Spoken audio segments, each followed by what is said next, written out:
Boldwood presents Dastardly Deeds at St Bride's, written by Debbie Young and read by Laura Kerman. The moral right of the author has been asserted. This performance is owned by Boldwood. It's not academic qualifications that make the world worth living in. It's human kindness. Miss Hairnet, headmistress of St Bride's School for Girls. Prologue. October. What on earth was that circling her neck? And how could something so long have fitted in a trouser pocket? The distinctive smell provided a clue. The thick, sickly scent of rubber, like car tyres. Her mother had always liked the smell of rubber, associating it with hospitals, life-saving in that setting, but intended to be life-taking now. Or was it only meant to give her a fright? Was it some kind of game? Well, she could play games too. If she played dead, her attacker might back off, loosen the tube restricting her air. In any case, she was too tired to put up a fight. She let her hands fall limp at her sides. If only she had a little more air, she'd be fighting fit. Like the clear, pure air of a stroll through the school gardens, perhaps, with more than an acre of garden per girl. St Bride's never had any shortage of fresh air. Never mind a stroll. Right now she felt she might just float away. What a lightweight she was. Or did she mean low mass? What was the difference between weight and mass again? The head of science would know. She ought to ask. That's when she'd last smelt rubber. In the science lab. Bunsen burner tubes were made of rubber. Detach one of those from its burner and gas tap, and it would easily fit in a trouser pocket. You could coil it up like a pet snake, a trouser snake. But was this one a harmless grass snake or a lethal boa constrictor? Was that her pulse she could feel, or the snake's? Snakes might be cold-blooded, but they'd still have a pulse. Her eyes were hurting now. Of course they were. She still had her contact lenses in. She must take them out before she fell asleep, or she'd look like she'd been drinking all night. What a bad example that would set for the girls. Perhaps it was time to stop playing games and yell for help. But if she did, would anyone hear her through these thick old walls of Cotswolds stone? As the pressure at her throat eased for a moment, she took her chance, sucking in enough oxygen in a vast, noisy gasp to fuel at least one scream. Yes, and a well-aimed kick. She'd show them just who was boss. The second scream was not her own, but she didn't care. Mission accomplished. She'd passed out cold, contact lenses and all. Chapter 1. Flat Chance, September. Perching on the vast sofa in the school's great entrance hall at the appointed time of midday, I realised the room was bigger than our entire flat. I say our flat, Stephen's flat, actually, since I'd just moved out. Technically, it had been his all along, but after the first few months, he'd allowed me to call it ours. Moving in with Stephen had been a mistake, but now at last I had made my bid for freedom, and I was about to move into a place of my own. Well, sort of my own. My teaching post at St Bride's School for Girls came with accommodation, which would be mine for as long as I could hold down the job. I confess the staff flat had been the main reason I'd applied, but I wasn't about to get tied down long-term again. This time I was committed for only a year, and an academic one at that, September till July. There was also a faster escape route if I needed one. Until my probationary term was over, my contract might be curtailed at a month's notice on either side. Perhaps all live-in relationships should start out on those terms. Nervous as I was of taking up my new job, it seemed a better option than my only alternative, returning to live with my parents. It wasn't so much that at the age of 30 I felt too old to go back home. The trouble was we'd fallen out over Stephen. Everyone but my parents found him charming. Oh, he's a keeper, my friends told me, and I was foolish enough to believe them. I was therefore determined to make this new job work. Admittedly, there were complications, such as my never having worked as a teacher before, but I had a degree in English and a postgraduate teaching qualification, and fond memories of my own school days that might make returning to the classroom feel like a homecoming. And St Bride's School for Girls was stunning, not a bit like the state secondary school that I'd attended. The former stately home of one of the richest gentlemen in Victorian England, it was nationally recognised for its historical and architectural significance. Wrapped around the mansion was an immense private estate of beautiful gardens and parkland, isolating it from the real world. It felt like an upmarket nunnery. And like a nunnery, my new home would keep me safe from any more unsuitable romances, for the simple reason that there were no men on site. As the staff list in the prospectus made clear, St Bride's only employed women. To be honest, a nunnery was about the only escape route from my dependence on Stephen that I hadn't considered. I'd bluffed my way through various interviews for everything from live-in carer to chambermaid. I'd even thought of applying to be a lighthouse keeper, fancying the idea of living in my own little fortress with its cosy curved rooms, safe from all intruders, and only the sea for company. I'd been disappointed to discover the role was now entirely automated. On balance, a residential teaching post was much more appropriate. At least it was something I might actively enjoy, once I'd conquered my nerves. Now, gazing up at the marble columns to the ornately painted, domed ceiling, where chubby cherubs circuited the heavens above me, I felt the size of an ant, and about as likely to be crushed underfoot by the next passer-by. After living with Stephen, my confidence was not at its peak. Yet for the first time in 7 years, I was calling the shots in my personal life. The responsibility was intoxicating, and not a little terrifying, as my contract clearly stated that I was on a term's probation. I was glad to be in a safe, secluded place at last, and desperate that it should not be snatched away from me if I put a foot wrong. A tapping noise interrupted my thoughts. Just starting to descend the sweeping staircase at the far end of the hall was an elegant young woman of about my age, with eyes like polished jet.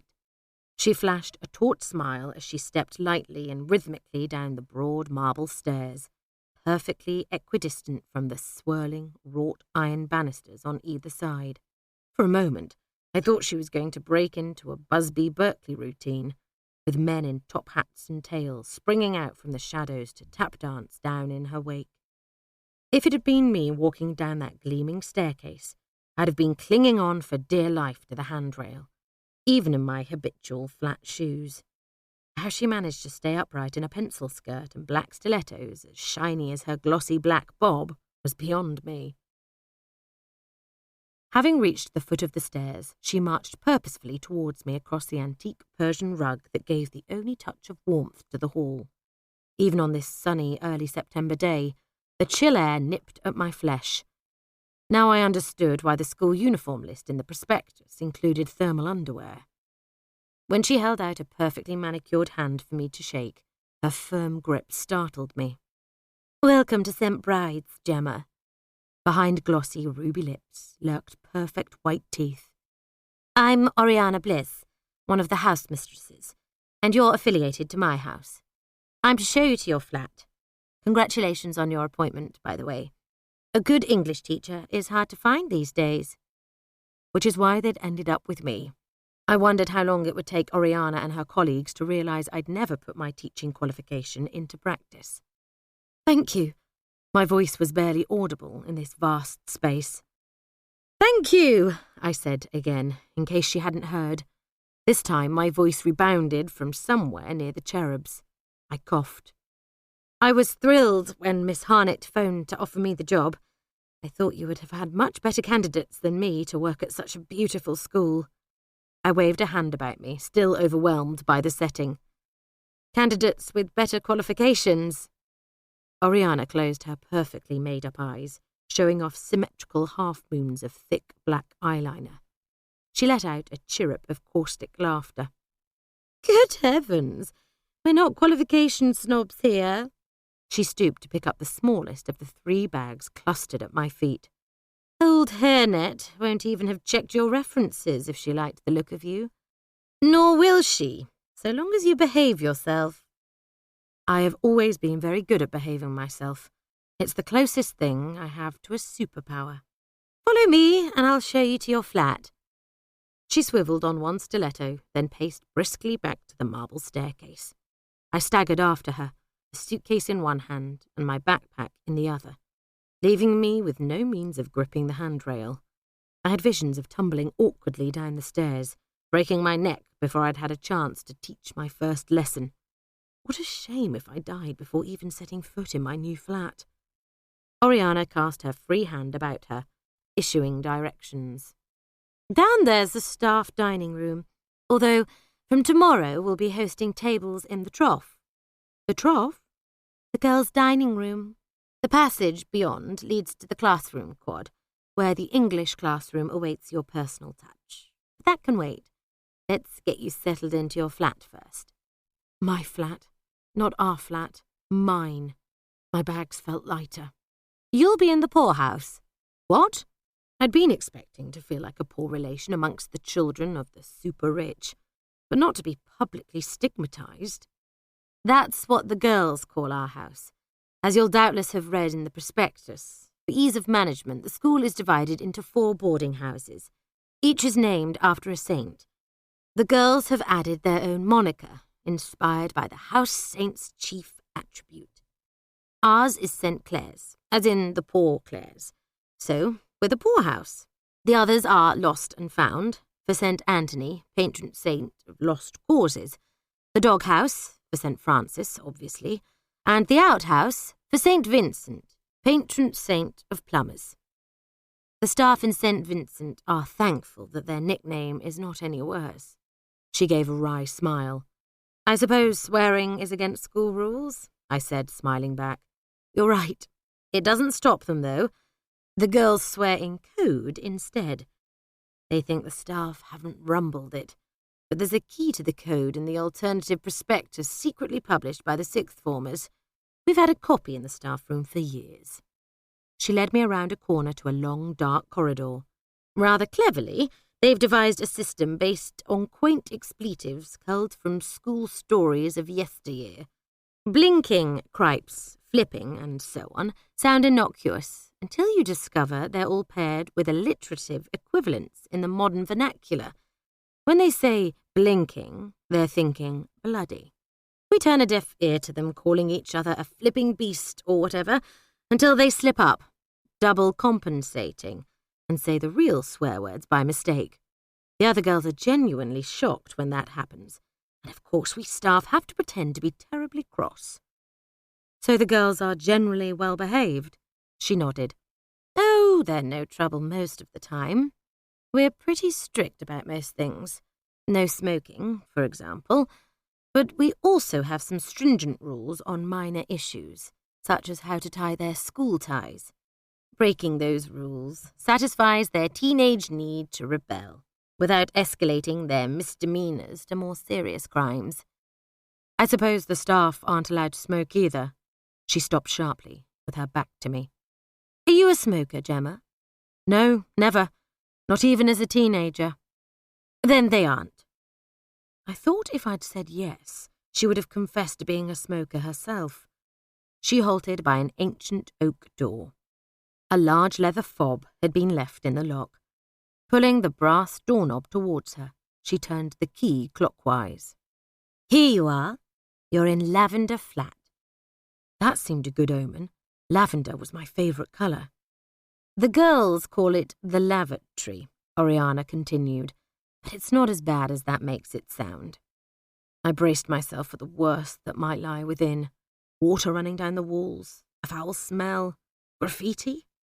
Oriana gave the door a firm shove, and it creaked open to reveal my new home. She stood back to allow me to enter first. To my surprise, I found myself in a light, airy space with a bay of huge sash windows.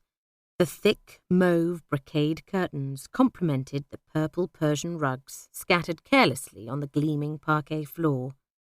50 shades of lavender, said Oriana, whisking dust sheets from the array of antique furniture. Each piece had clearly been constructed by a master craftsman, rather than an amateur with an Allen key, a welcome change from Stephen's IKEA collection. The headboard of the high, wide bed was festooned with carvings of ivy and matched a mirror-fronted wardrobe of Narnia proportions. A high-backed sofa upholstered in imperial purple velvet was paired with a generously proportioned footstool, wide enough for 3 pairs of feet. A magnificent roll-topped bureau supported enough shelves to accommodate many more books than I had brought with me. On the desktop, in an antique wooden stationery rack, nestled notepaper bearing the school's crest. Picture postcards of the house and grounds reminded me of my parents' collection of National Trust jigsaw puzzles. I certainly wouldn't be sending a postcard to Stephen. I wanted to keep my whereabouts a secret from him, at least until he'd had time to come to terms with the farewell note I'd left for him, to find on his return from his business trip abroad. But I could write a postcard to my parents to tell them my new address, something they'd be relieved to have. In the wall opposite the window, a tall marble fireplace housed a cast-iron fire basket stuffed full of pine cones, presumably gathered from the grounds. They might have served as decoration now, but would come in handy for kindling as the autumn progressed. I hoped the chimney still worked. As I gazed about, speechless, Oriana folded the dust sheets and placed them inside an antique oak chest that served as a window seat. "Hang on to these dust sheets, Gemma, just in case the bursar comes calling," she was saying.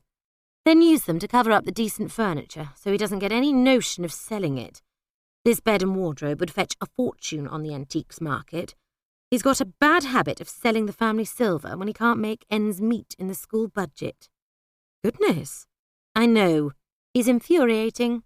If he spent less time prowling about the place looking for things to flog and more time at his desk, he could easily solve the shortfall in fees with a little creative accounting." "How do you mean?" "Oh, there are ways he can extract more money from the parents of existing pupils without even putting up the fees."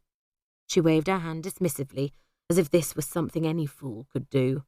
"He could slip all kinds of extras under the parents' radar if he tried. He's done it before, like when he started charging all the girls for an annual eye test.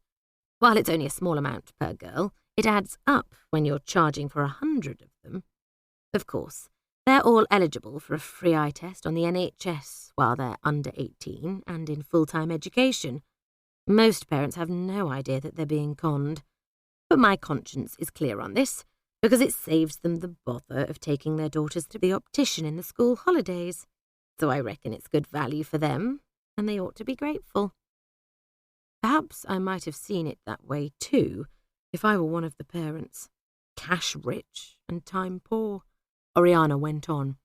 "He also needs to get his act together on pupil recruitment." "Doesn't Miss Hairnet do that?" "She persuades parents that this is the right school for their little darlings when they visit. But the bursar has to lure them in here in the first place, and he is spectacularly bad at it. The school can't survive long with just the 100 girls we have now. Even a dozen more girls would make a significant difference. For example, it might enable us to employ a dedicated admissions officer to swell our numbers and have the full English for breakfast every day instead of eggs and beans." My stomach rumbled. I could relate to that argument. "So, if the bursar comes knocking on your door, it's best not to answer. He's not meant to, anyway, other than in an emergency. It's a school rule that staff keep out of each other's flats, for the sake of privacy. It's hard to find any personal space here beyond your flat, so we respect it as a boundary. And whatever you do, don't invite any of the governors into your bed." My eyes widened in horror. That idea had not entered my head. Oriana shrugged. "Nonetheless, I always warn newbies against it after what happened to poor Caroline." Before she could explain, an old-fashioned dinner gong sounded in the distance, and she held up her hand to cut our conversation short. "Lunchtime! You can't hang about at mealtimes in this place, or you'll starve.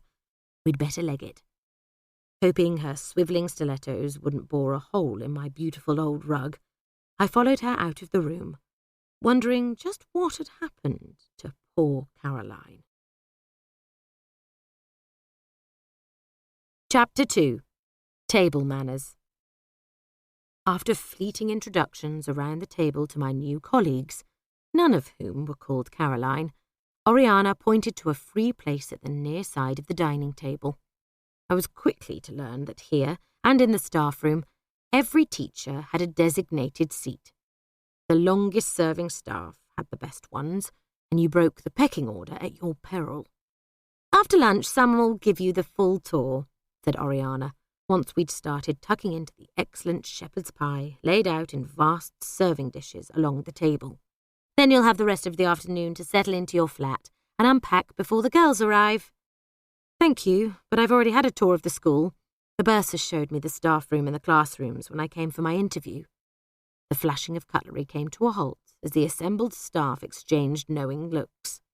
"Then you have seen only a tiny part," Nicolette Renoir, sitting opposite me, said with a soft French accent. "You must see the rest." "Are you volunteering, Nicolette?" Oriana said, laying her knife and fork neatly across her empty plate and dabbing the corners of her mouth with a pristine linen napkin. Somehow she'd managed to clear her plate without disturbing her lipstick. I wondered whether she'd had her lips tattooed. Nicolette shook her head. "Ask Jocelyn to take her. Viva la liberté. I want to be alone until the flipping beasts return." I was impressed at the French teacher's grasp of vintage vernacular until I remembered the girl's secret code. She turned to me. "Please do not think I am being unhelpful, Miss Lamb, but like Miss Bliss, I am also a house mistress. Once the girls arrive, I will not have a moment of peace until half-term." She reached across to pat my hand as she flashed an agreeable and genuine smile. "But do not worry, ma chérie. I will be there for you if you need me." "She will too," said a cheerful voice behind me, unmistakably the voice of a man. What on earth was a man doing here? The prospectus had made it very clear St Brides employed only female staff. That was part of its appeal to me, as well as to prospective pupils' parents. "You should know, you old goat," said Mavis Brook, the geography teacher, who looked well beyond retirement age. Her tousled appearance gave the impression that she had spent the day outdoors observing a powerful storm. Her hair must once have been auburn. Now diluted with white, it was turning from flame to ash. The source of Mavis's scorn pulled out the remaining empty chair, immediately to my right. Judging by the old goat comment, I had expected the subject of her remark to be of a similar age to herself, so was startled to find my shoulder being patted by a firm-fleshed hand with broad, sturdy fingers, as an athletic 30-something settled in beside me. "Hello, you," he beamed, assuming a level of intimacy that I wasn't expecting. All eyes around the table switched from him to me to gauge my reaction. I proceeded with caution. "Hello, Joe. I'm Joe." His friendly smile was all wide-eyed innocence, his eyes the deepest blue. "The PE teacher." "Hello, Joe," I said slowly. "Are you also new here this term?" The staff seemed surprisingly familiar with him if he'd only just arrived. I don't remember noticing any male staff in the prospectus, and the only staff mentioned, apart from the bursar, were either Mrs., Miss, or Ms. "Yes, that's right. Miss J. Spryke. The J's for Jocelyn, but everyone calls me Joe these days." Before I could stop myself, I flashed a look at his chin. His shoulder-length wavy hair was as golden as the newly harvested cornfields that bordered the St Bride's estate. But unlike the fields, his chin was stubble-free. "Oh, I see." I felt everyone's eyes upon me. "So you finished last term as Jocelyn, and you've come back as Joe. I get it now. Sorry to be so dense. I didn't realise one could transition so quickly." A ripple of laughter, kindly laughter, but at me, not with me, ran around the table. I hoped I hadn't put my foot in it. Joe patted my hand. "Don't mind them, sweetheart. You've just proven to us yet again that the head's strategy works." "Miss Hairnet's strategy?" I blurted. I wished Oriana hadn't told me the headmistress's nickname. I'd be forever nervous now of accidentally saying it to her face. Joe reached across to the nearest food warmer, on which the remains of a shepherd's pie was crisping at the edges. He offered it to me, and I took a modest amount, having already cleared my plate once. Then he helped himself to a distinctly man-sized portion. Apart from Oriana, the rest of the staff looked as if they enjoyed school food. School marketing strategy, signed off by the governors in their wisdom. He slid a forkful of mash enthusiastically into his mouth. When he swallowed, a very noticeable Adam's apple bobbed up and down. No mention is to be made of male staff anywhere in school marketing materials. Website, prospectus, social media, or anywhere else. The suggestion of an all-female staff encourages the more protective parents, our target market, to entrust their precious daughters into our tender care. Therefore, only female staff are pictured in the prospectus. I thought for a moment. Apart from being overprotective, isn't it sexist to assume that only men could corrupt or abuse children? Positively Victorian, said Judith Gosling, the history teacher, tucking into a second helping of shepherd's pie. Fathers believe what they want to believe about their daughters, said Louisa Humber, head of music. I'm not surprised so many are taken in. I frowned. What about the mothers?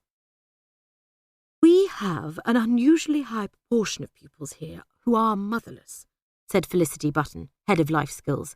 All of them, in fact. There was one of Lord Bunting's founding principles, established in his will. Motherless pupils receive a significant discount. He wanted the school to act in loco maternis. What about fatherless girls? It seemed an odd bias. Joe shrugged. He didn't seem so bothered about those for some reason. Still, that's not all bad news, is it, Oriana?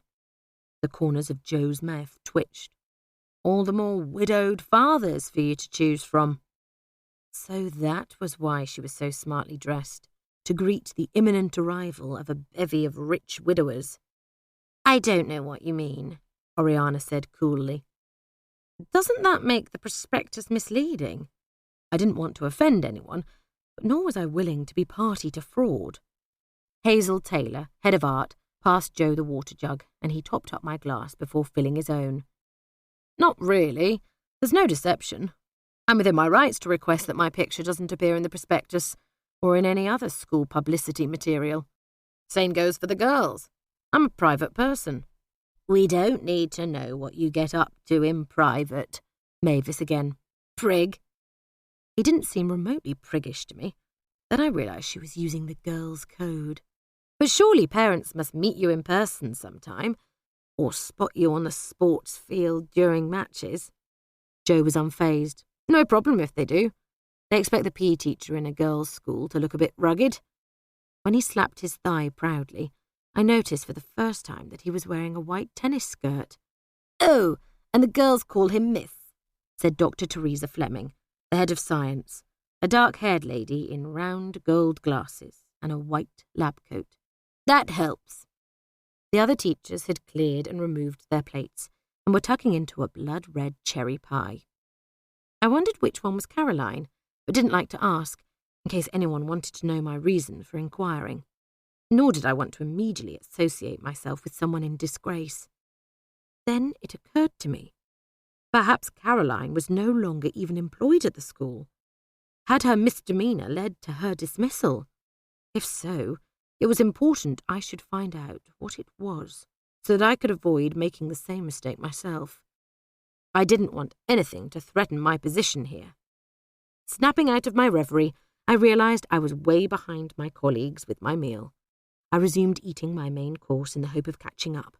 I didn't want to miss out on that luscious pudding. I still couldn't believe such an obvious deception could work, so I turned back to Joe. Don't the girls talk to their parents about you? Aren't you worried about them giving the game away? Nicolette answered on Joe's behalf. Most of our girls are teenagers. Regarde-le, ma chérie.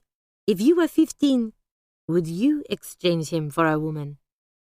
Seeing her point, I tried to broaden the conversation. So, are there any other male staff here, or are you the only one? There's Max, the security guard, said Oriana, who had already finished her cherry pie. She set down her napkin. Of course, Max is not his real name. Doting fathers are simply assured that maximum security is provided for the girl's safety. That's where his nickname comes from. His main role is to patrol the grounds outside of teaching hours and through the night, so you won't usually see much of him. But I expect you'll meet him at some point today, as he works days on the first and last day of term. Then there's the housekeeper, Jerry Brompton, added Joe, scraping his spoon around his bowl to capture every last drop of cherry juice. All the girls call him Jerry. If they ever mention Jerry at home, the fathers will assume he's a woman. But Jerry's short for Gerald, not Geraldine. He's an experienced hotelier, and we're lucky to have him. Buzzards? Oriana raised a slender forefinger. Remind me to find you a copy of the alternative prospectus, Gemma. For surely parents must realise you're a man when they come to parents' evenings. Joe set his knife and fork down together on his empty plate and patted his taut tummy in appreciation. On parents' evenings, I raise my voice an octave and keep my distance, so no one rumbles my disguise. If any have their doubts about me, they are too polite to say openly, and their daughters will cover for me. Those that realise. A lot of the little ones think I'm a woman too. It all seemed a bit odd, even if there was no real harm done, and I wanted to assume there wasn't, as I was starting to like it here and had nowhere else to go. It must be a tricky act to sustain.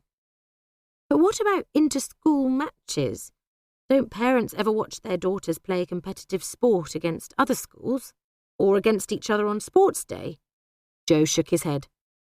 Out of respect for the wishes of our more sensitive parents, who happen also to be our biggest benefactors, we do not stage any events that allow our pupils to parade themselves in public in their underwear, as Mr. Khan put it, for which most of the other parents are mightily relieved.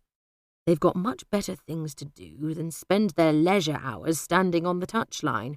By the way, I'll show you the new Khan Olympic swimming pool later. As Oriana glanced at the gold watch that embraced her slender wrist, I noticed her impeccable French manicure. Her innate elegance made her stand out among her colleagues. I wondered whether she had been a pupil here herself and had a private income supplementing her teacher's salary. Speaking of leisure hours, we've just got time for coffee in the staff room before we take up our welcoming posts in the hall. The little beasts will start arriving back any minute. Joe, in the meantime, take Gemma on the staff tour, will you? Sure, said Joe. He turned to me. I keep a low profile on drop-off and pick-up days, for obvious reasons.